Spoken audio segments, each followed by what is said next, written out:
Hi, everyone. This is Amy Waninger from Lead at Any Level. Like most of you, I am home under a governor's orders to shelter in place. And you can see my hair is going a little gray up here because it's been a while since we've been out.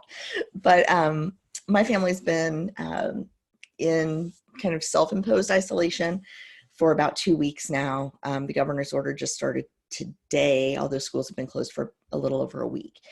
And so one thing I wanted to do to talk to you all today is I have a program that is, available to anyone, organizations, companies, whatever.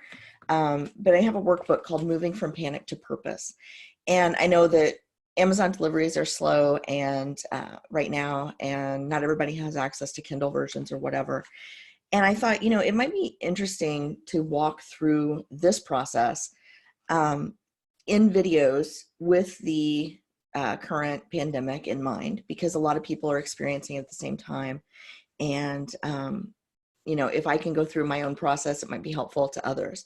So let me first back up and explain where this came from.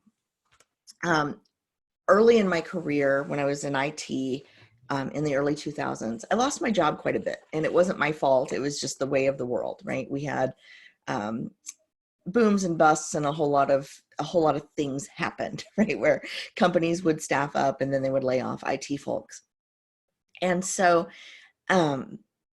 over time, I kind of developed this resiliency about finding a new job when needed, or knowing when to pivot, or what I needed to learn next to stay relevant. Because the first time I got laid off, the first time I had this happen, I was 6 months pregnant. I was just out of school a couple of years. I really didn't understand what it meant to be marketable, to be networked, and to have any kind of sense of how to move forward in the world. And I was in this place of despair. Panic is the exact right word for it. And about, I don't know, maybe 4 or 5 layoffs later, I finally kind of clued in that this was going to be a regular thing, and in the line of work that I chose at that time, and that I should probably, develop some mechanism to work through these challenges so that I could bounce back quicker and not get in that really low point of panic and dealing with all of the emotional turmoil that comes with uncertainty, job loss, those sorts of things. And so I can tell you more later about different times that I've worked through that, but I actually got really good at preparing myself to pivot, or pivoting just in time, like just in time. There were a couple of times when I left a job only to find out that within a couple of days of my departure, that position was going to be eliminated. So I say all of that not to say that everyone's positions will be eliminated, but I've used this for some pretty catastrophic moments in my career. And now seems like a pretty catastrophic moment for a lot of people. So I'm going to walk through this process a little bit at a time, and I hope that you'll join me and we can maybe make the most of this together. So today is episode 1 of Moving from Panic to Purpose, the COVID-19 edition. I'm going to start on page 3, which is not the first page, of course. Page 1 is the first page, but page 3, which is what pushed your panic button. And there's basically 4 questions on this page, and that's all we're going to do today, is just the first 4 questions. The first one is, describe the change from your perspective. Now, depending on where you live and whether you're in a major metropolitan area or you're in a rural area, this pandemic may be affecting you differently. If you're in the service industry, like restaurant work, this may be affecting you differently than it's affecting someone who is, a claims adjuster, for example. It may be affecting you differently if you're a parent, or if you live alone. And so depending on your current situation, I just want you to write down, what change are you experiencing right now, in just a few words. And for me, the biggest change, I'm so fortunate in the way my life is structured at the moment, although that could change at any time. The biggest change for me is that I'm now working from home with my whole family at home. The next question, and you're going to hear some of them in just a moment, I'm sure. The next question is, did you choose this change? And that's just a yes or no question. And many of the changes, just a moment, many of the changes that we face, we choose, and many of them we do not. And so, like I said, I'm working from home with children. Hi, baby. Just give me a moment, okay? Hold on, Mom. Okay. The next question is this change part of a larger plan? Hi, I'm Minnie. Hi, Vivian. Okay. We're just recording right now, okay? Mom. What? I just want to be in here too. Okay, you can be in here too, but can I do my talking? Yes. Okay, thank you. And can I do my talking in here too? In just a moment, yes. Okay. So the next question number 3 is this change part of a larger plan? Describe the change from a broader perspective.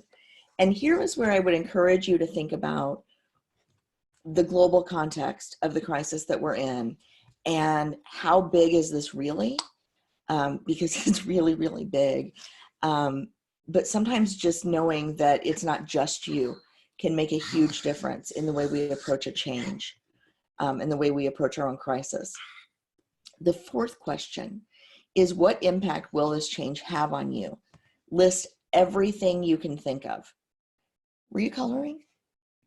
Yeah, you got it all over you, don't you? You were coloring with blue? Yeah. Okay. What, blue and Mom? Yeah? I need some tape. Okay, I will get you some tape. I just need to borrow it. Okay, you can borrow my tape. If I can find it, you can borrow it. Oh, looks like you already borrowed my tape because it's not in there. Oh, here it is. There you go. Thanks. Knock yourself out. Okay, so question number 4, what impact will this change have on you? List everything you can think of. And the reason I want you to list everything you can think of is because when you're done with that list, no matter how dark and deep you go, Thanks, Mom. You bet, baby. Once it's out on paper, once it's down on paper, it's a lot easier to deal with. It's not as scary. It's not floating around in your head as a specter trying to terrify you. So list everything you can think of and how this change will affect you. Then I want you to do 2 things. I want you to circle everything that's certain. So circle it if it's certain. And then I want you to strike through in big, bold ink. Use a Sharpie if you can. Strike through ones that are unlikely.